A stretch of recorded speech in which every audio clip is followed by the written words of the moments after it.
So my childhood was quite hard.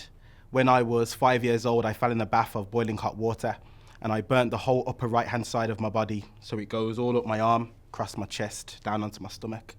I had a jumper on at the time and I had little holes in it. When I fell into the water was so hot that it melted my skin and my skin melted over my jumper. So my jumper was on the inside of my body.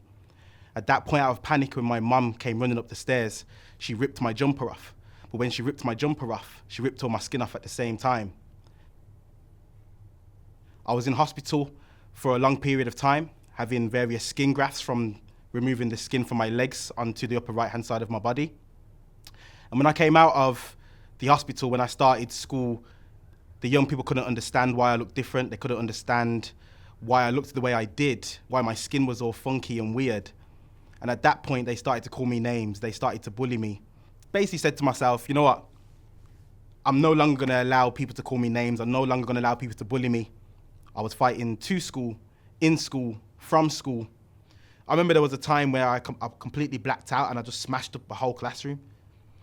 There was also another time where I blacked out and I punched out the whole row of windows in my school. Just put my hand through all of them, walked down the corridor and I punched through all the windows in my school.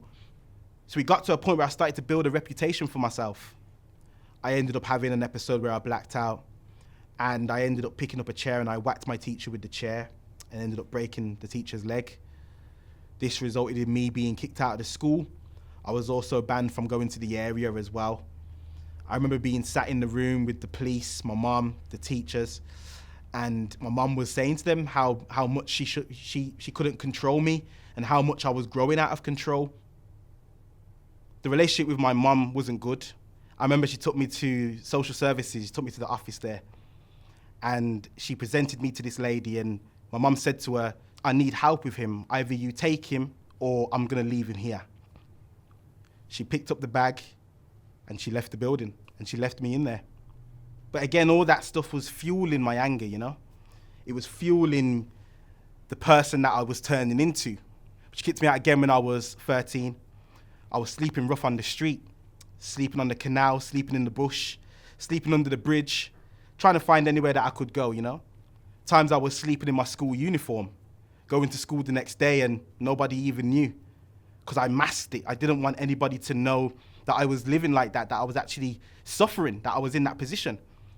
In my head, the only place that I wanted to be, the only person I wanted to be around was my mum.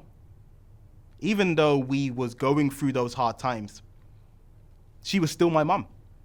The only place that I really wanted to be was at home, in my own bed. I ended up going back home. But it was short-lived. A week later, my mum kicked me back out again. That was the most difficult period of my life. I don't think I've faced anything more difficult than that period. I remember times I would go into the job centre, I'm saying to them, can you give me money? I need money, I need money. They're looking at me, how old are you? I'm like, I'm 15. How come you're not in government care? How come you're not in a hostel? How come you're not in a home? And I'm like, I don't know, the council have put me in this emergency accommodation. It took the job centre 6 weeks just to decide what money to give me because they told me that I was a unique case. It took them another 6 weeks just to actually give me the money. So throughout that whole time, I was without money. I'm scavenging, as I said, scavenging through bins. I'm asking friends for £1. Oh, bro, you got £1? What you want £1 for? Hez? Just need to catch the bus, bro. Just need to catch the bus. When actually, in fact, I used to buy, you know, the custard cream biscuits? I used to stack them up on my side. And you know what I used to do? I never used to eat them. I used to crack them open, lick them, stick them back together, and then put it back in the packet. Because for me, it wasn't the thought of eating. It was the thought of knowing that I had food to eat. So if it ever got to a point where I was really hungry, I knew I had a pack of biscuits that I could go to. But when I was at college, that's when things started to go downhill, started to spiral out of control again. That's when I started to hang around with a certain group of people, with the wrong crowd. They could see that I had this attitude. They could see that I had this anger problem that I couldn't control. Now these guys are in my flat, chilling, eating out my food out of my cupboard and my fridge. But now I start to hang out with them even more so. We're in the town centre, we're walking around all the time, we're getting up to mischief, causing trouble. And eventually that's how I slowly slipped into gang culture, you know? There was two main gangs in Birmingham. You had Burger Bar Crew and Johnson's Crew. Now, these two gangs at that time were probably two of the biggest gangs in the UK, two of the most violent gangs in the UK. So the guys that I knew, maybe their family was quite high up, or their individuals in their family were quite high up, and those were some of the people that I used to hang around with, that I used to roll with. And it was something that I clinged to because I never had it anywhere else. I never had it from family members or anybody else. So I knew that these are the guys that are here for me, you know? I was just a foot soldier, you know? I was just a foot soldier. I wasn't nowhere up in the ranking. But again, I was always putting myself in those situations. I was always putting myself in danger. Led me down the path of having guns and selling drugs and doing crime. I remember the first time I saw someone get stabbed, and it was like, didn't even faze me. Didn't even faze me.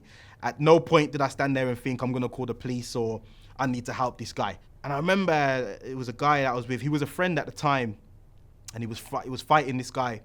And then all of a sudden, like, I saw it first, and I saw that actually he had a knife and he was stabbing the guy. And I dragged him, and he stood up. And then the guy stood up. The guy that he was stabbing stood up. And he stood up and he was beating his chest, and he was like, "You're not gonna kill me, you're not gonna kill me." And a couple of his friends came, put him in the car, and they drove away. And I was stood there like, rah, like, did that just happen? And again, it kind of made me think like, like stabbing people is normal. Like stabbing someone, innit? They're not gonna die, innit? Like I've just watched my man stabbing about 15 times. He ain't dead. I knew right from wrong. I knew the things that I was doing was bad. I knew that.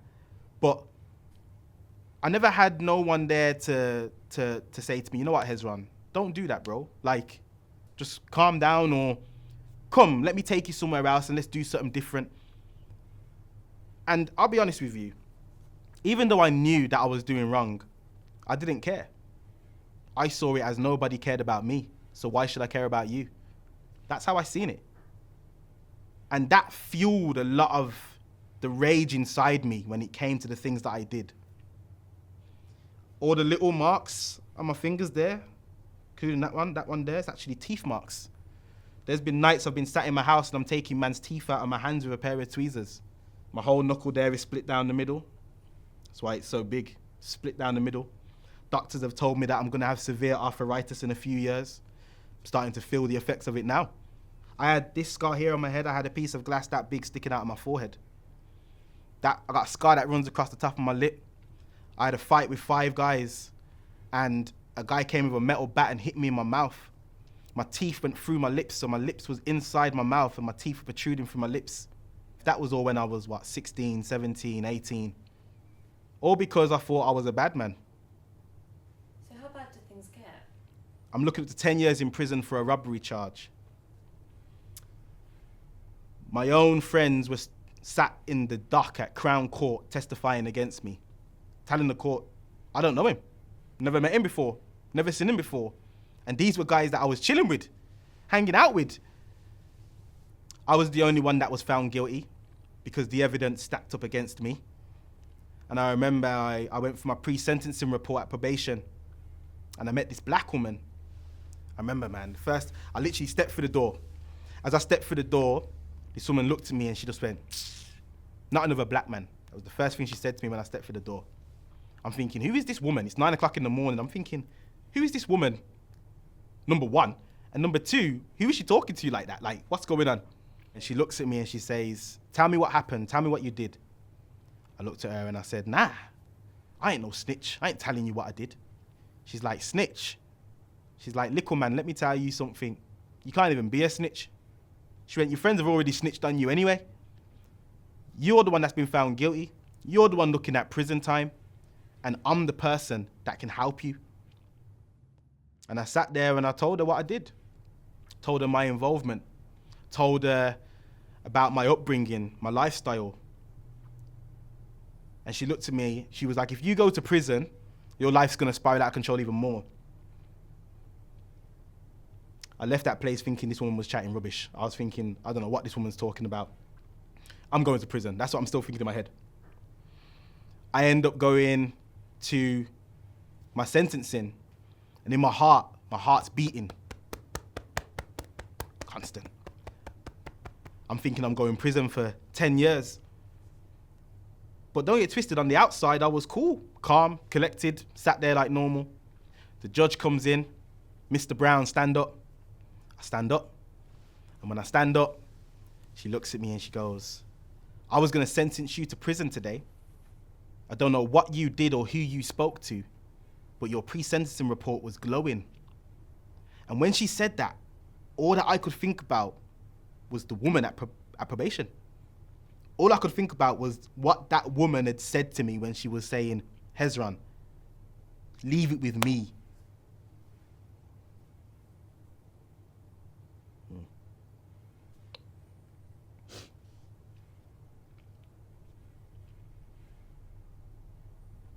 You know, when you just think about your life and it just comes back and you just realize that all the things that you've been through in life has brought you to the place that you are now.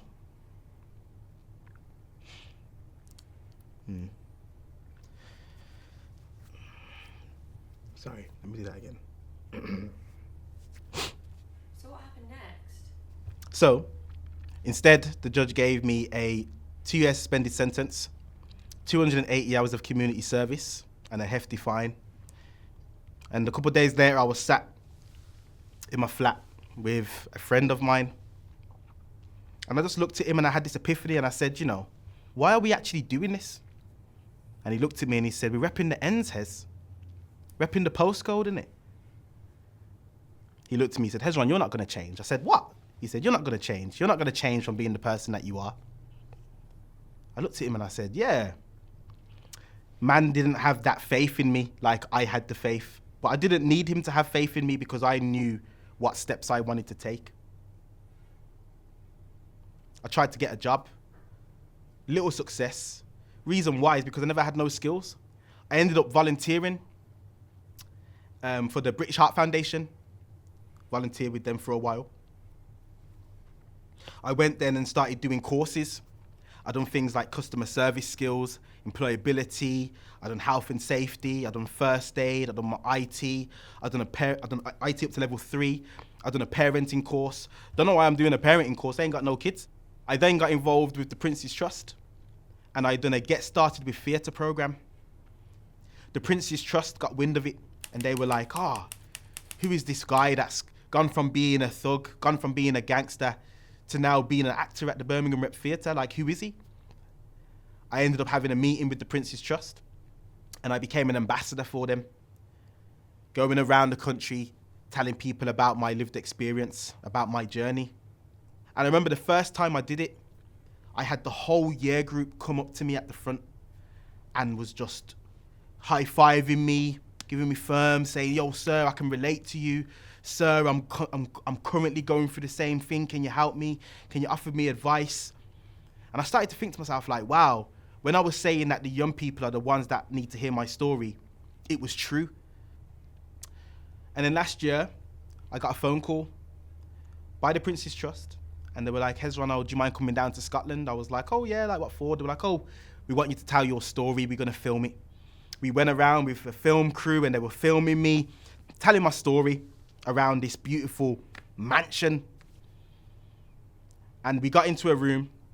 I sat down and one of the cameramen looked at me and said, oh, I think you should stand up. I said, why? He went, no, just trust me, stand up. And as I stood up, Prince Charles walked through the door. And when he walked through the door, I was taken back. And I just couldn't stop crying, man. I was bawling again. I said, oh, I thought I was here to tell my story. He said, no. He said, the reason why you are here is because you've won the Pride of Britain award.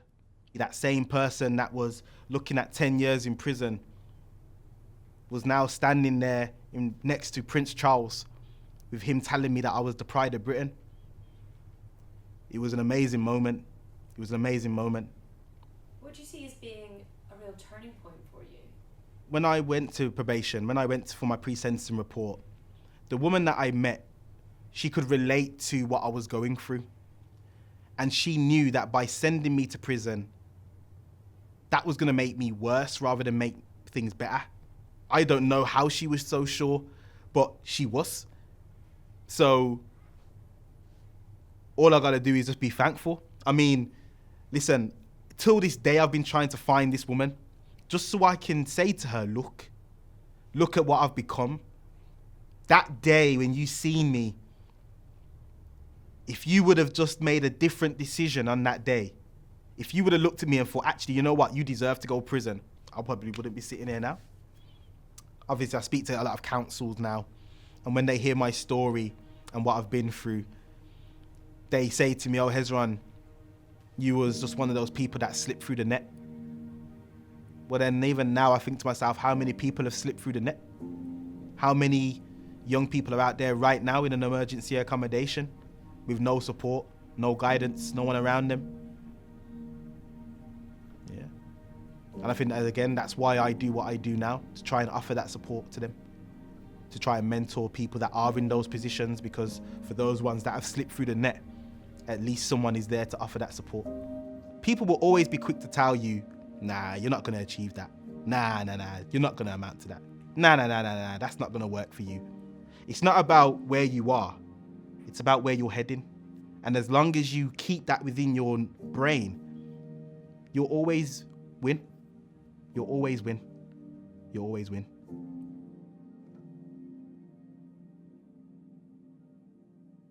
10 Chinese authorities came to home.